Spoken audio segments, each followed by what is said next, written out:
So another area in working with fractions that we need to um, be able to do is dividing with fractions, and certainly it's a little bit more specialized than multiplying, just because there is um, one extra step, really, right? One extra step. So if we are dividing fractions,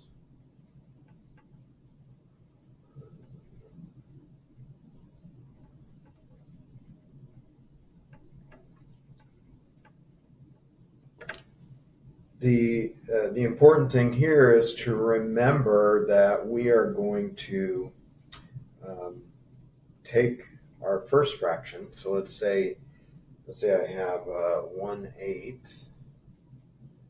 I'm going to divide that by 4/7. All right. So what we want to do, because dividing fractions, if you don't do it this way, is very difficult, right? Dividing fractions is very difficult, unless you just take the 1/8, you keep it as is, you turn division into multiplication, and you take the reciprocal of 4/7. In other words, we flip it.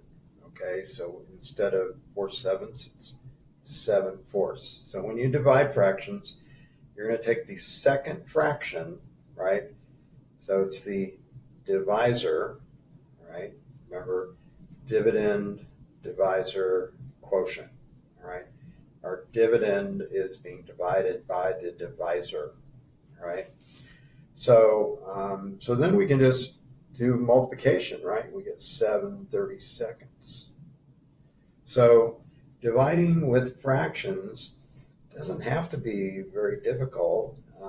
Now, it is important that let's say you're going to divide with mixed numbers. It's important to change them to fractions. So let's say I had 1 3/4 divided by,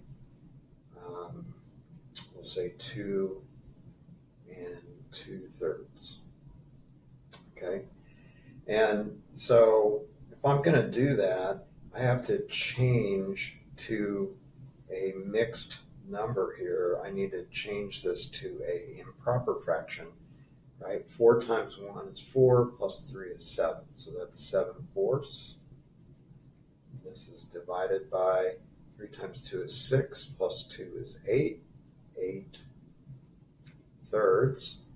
And then, right, we're going to flip our change to multiplication, flip the second fraction.